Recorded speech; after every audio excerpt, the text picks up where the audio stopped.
Hello, welcome to Prajim Technologies. I'm Venkat. This is part 30 of SQL Server. In this session, we'll learn about user-defined functions and their types, creating and calling a scalar user-defined function, places where we can use these, and finally how to alter and drop a user-defined function. From parts 22 to 29, we have learned how to use many of the built-in system functions that are available in SQL Server.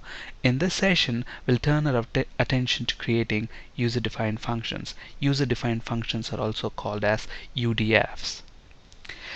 In SQL Server, there are three types of user-defined functions: scalar functions, inline table valued functions, and multi-statement table valued functions. We will be talking about inline and multi-statement table valued functions in a later session. In this session, we'll concentrate on how to create scalar functions. Now, before looking at how to create a scalar function, let's look at how to use one of the existing system functions.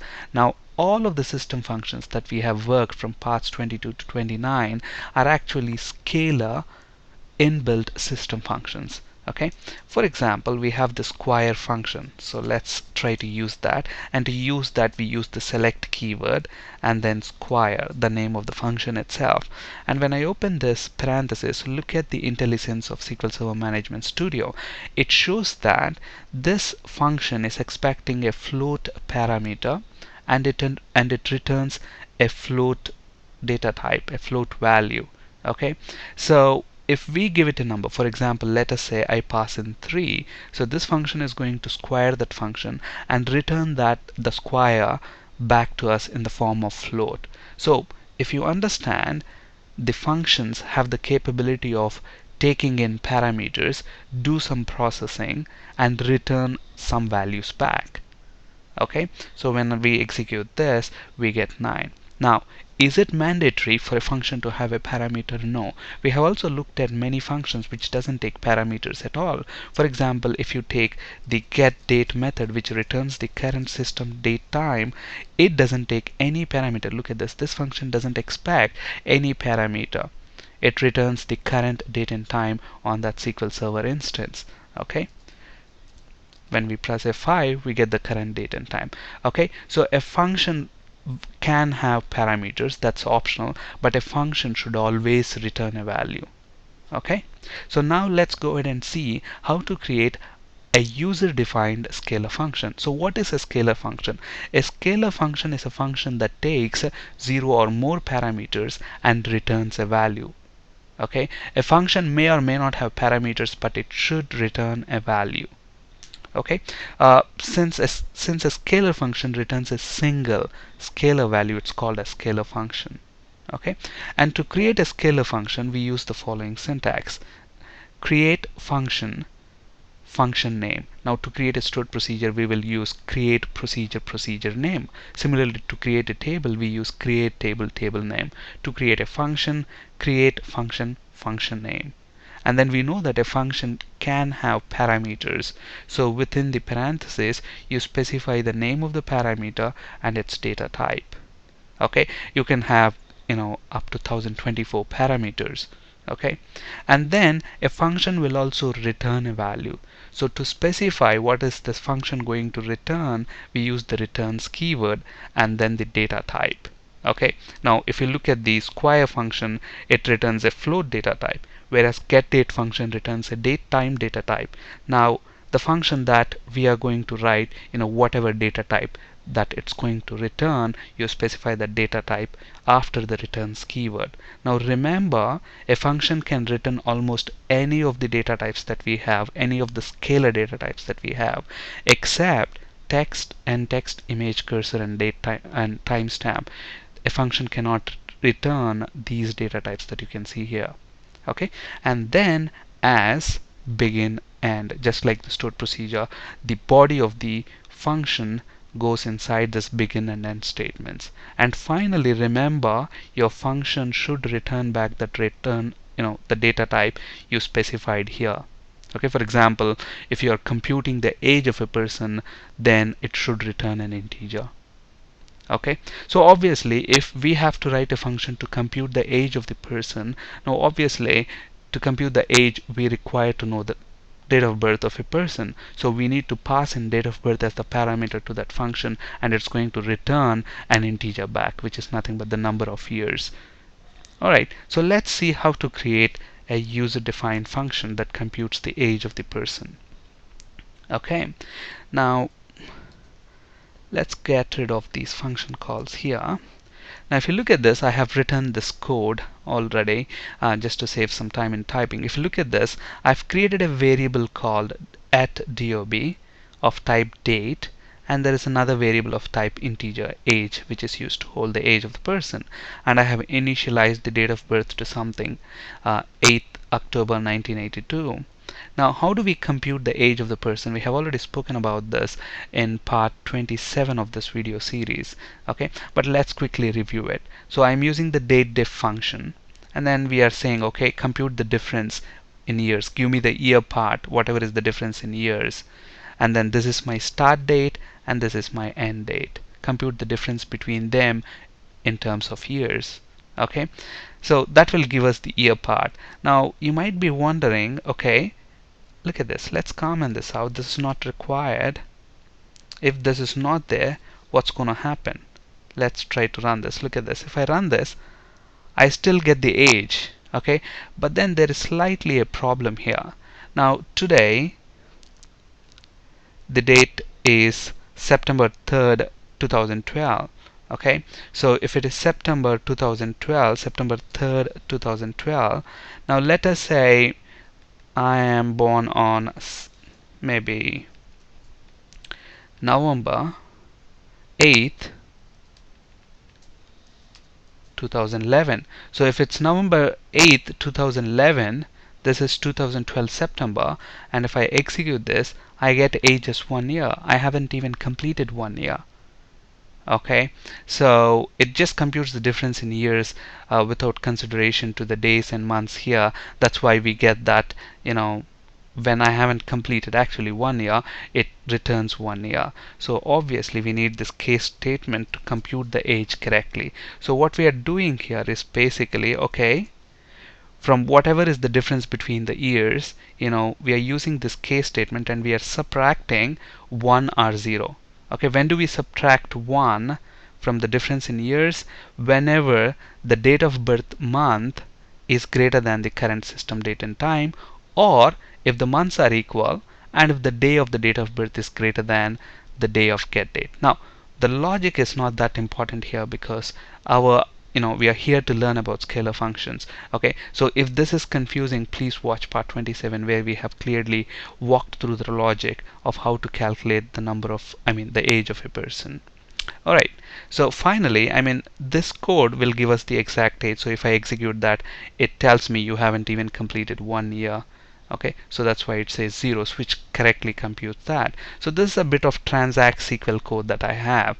Now, how do I convert this code into a function? Okay, now if you look at this, I want to kind of make this code into a function which takes in date of birth as the input parameter, calculates his age, and returns that back as an integer. So obviously, to create a function, we use the create function statement. So create function, and then the function name. So let's say I want to create, maybe a function like calculate age. Obviously, a function, this function requires date of birth as the input parameter. So let's say @dob, and this has to be date parameter, and it should return back an integer, which is nothing but our age of the person, as begin and finally end. Okay, so if you look at the syntax here, create function, function name, parameters, returns, data type, as begin end, and within the begin and end, the function body goes in, and finally you should have a return statement. Okay, so instead of select, you should say you want to return the age back. Whoever calls this function, return the age back to that calling program. Okay, and we don't have to have this initialization here anymore because the end user is going to pass in the date of birth. So you can get rid of that. You don't even require this declaration of the variable here because you have the parameter. So that's our function. So when we execute this, what happens? This function gets created in the sample database. Okay, so if I expand the database, if we go to the sample database, programmability and functions, and this is a scalar function. Why is it called a scalar function? Because it returns a single value. Okay, so that's why it's a scalar function. We will talk about inline and multi-statement table valued functions in the next session. And if I expand scalar functions here, scalar valued functions, and if I refresh this, you should see calculate age function there that we have written. And look at the name, it says dbo.calculate age. That's nothing but DBO stands for database owner, and then dot calculate age is the name of our function, and this function is actually present in sample database. So the fully qualified name of this function is sample.dbo.calculate age. Now remember, to invoke a user defined, a scalar user defined function, you need to specify at least the two-part name. Now let's kind of invoke this function. To invoke this function, just like how we have invoked get date and power and square functions, we do it the same way, but we need to use a two-part name. Okay, let's understand that. Let's say my date of birth is maybe October 8th, 1982. Now look at this. I'm just saying select calculate age, and when I execute this, it says calculate age is not recognized as a built-in function name. That's because whenever you invoke a scalar user defined function, you need to specify at least the two-part name, database owner dot the name of the function. Here the database owner is DBO. So now when we press F5, we should get the age back. And obviously if you want to give it a column name, you can use a column alias. So when I press F5, I get age 29. Now you can also use the fully qualified name, which is nothing but sample.dbo.calculate age. So even that works. Alright, so we have seen how to create that age function. And then we also have seen how to invoke that function. Now to invoke a scalar user defined function, you must supply at least the two-part name, owner name dot function name. And you can also invoke it using the complete three-part name. Okay, now let's look at how to use this user defined function. We have seen we have used it with the select statement. Not only that, if you remember, we have been working with a table called TBL employees. Okay, so if you look at this, we have this table TBL employees where we have got the ID, name and date of birth of the person. Now I want you to write a query which will give me the name, date of birth and the age of the person. And obviously we have a function, and look at this, in the database we are not storing the age of the person, but we have date of birth. So based on the date of birth we can actually calculate the age of the person, and we have written a scalar function for that. So what we are going to do here, okay, we want name, date of birth, so name, date of birth and then the age of the person. To get that, we are using the age function, okay, dbo.age, and to that function we are passing in the date of birth column. So this function is going to calculate age for every person and return that. Okay, so you can use the scalar user defined scalar function in the select clause of a query. Not only in the select clause, you can also use it in the where clause. If you see the second example here, now I want all the people in all the employees whose age is greater than 30. Is that possible? Absolutely. Just like how you use the function in the select clause, you can also use it in the where clause. Look at this. I'm selecting name, date of birth and age from TBL employees, where I'm using the function again, age of date of birth greater than 30, and that returns me the employees whose age is greater than 30. Okay, let's quickly see how to execute these queries.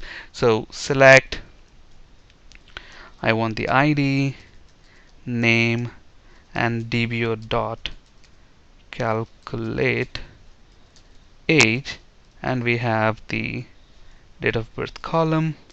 We want to give an alias as age. When we press F5, we should get the ID, name and age of the person. And similarly, if you want just people's people whose age is greater than 30, all you do is you will say, okay, whosever age which is given to us by the calculate age function is greater than 30. So when we execute that, we should only get the two people whose age is greater than 30. So it's also possible to use it in the where clause. Okay, now if you look back, we have also spoken about stored procedures in the past. Now whatever we have achieved using this scalar calculate age function, we can also achieve it using stored procedures. We can write stored procedure which takes in, if you want, you can quickly convert this function. By the way, if you want to look at the text of this function, you can use the sp help text function. We have seen the purpose of this function. We have used it with stored procedures as well. If you want to look at the text of a procedure, you can use sp underscore help text procedure name. Similarly, if you want to look at the text of the function, sp underscore help text and the function name. So now if I look at this, look at this. This is the function implementation. Now instead of saying I want a function, I can say create procedure. I can also convert this to a procedure. Create procedure. Let's call this sp calculate age, and then we will say this procedure is going to take at date of birth date, and we wouldn't say it returns as begin, and finally instead of returning we will just say select age. So when I execute this, what happens? We have the stored procedure created, sp calculate age, and obviously if you want to execute that, we use execute. Again, if you're new to stored procedures, please check our video tutorial on stored procedures that we covered in the past. And if we pass some date of birth to this, it's going to compute the age and select that for us. Okay, so whatever we have achieved using a user defined function, we can also do that with stored procedures. Okay, but the places where you can use a function, okay, you cannot do that with stored procedures. For example, we have just seen that a function can be used in the select and where clause, but can I use a stored procedure in the select and where clause? No, you cannot do that. If you try to do that, you will get an error. So select maybe id from TBL employees table. So what we want the ID, name, and if I wanted the age, we have used that function calculate age, to which we have passed the date of birth column. Okay, so if we executed this, we got the age without any problem. But can I do that with stored procedures? Instead of using the function here in the select list, can I use the stored procedure? You cannot. Okay, if you try to do that, you will get an error, because look at this, the way you pass parameters to stored procedure. They are there for a different purpose. Okay, so that's the advantage of scalar functions, and this is one of the differences between a scalar user defined function and a stored procedure. A scalar user defined function can be used in the select and where clause, whereas a stored procedure cannot be. But there are several other important differences between scalar user defined functions and stored procedures, which we will be talking about in a later session. Okay, to alter a function we use alter function statement, and similarly to delete it we use the drop function statement. Just like table or stored procedure or any other database object, we use the same statements: alter function function name, drop function function name. On this slide you can find resources for ASP.NET and C# interview questions. That's it for today. Thank you for listening. Have a great day.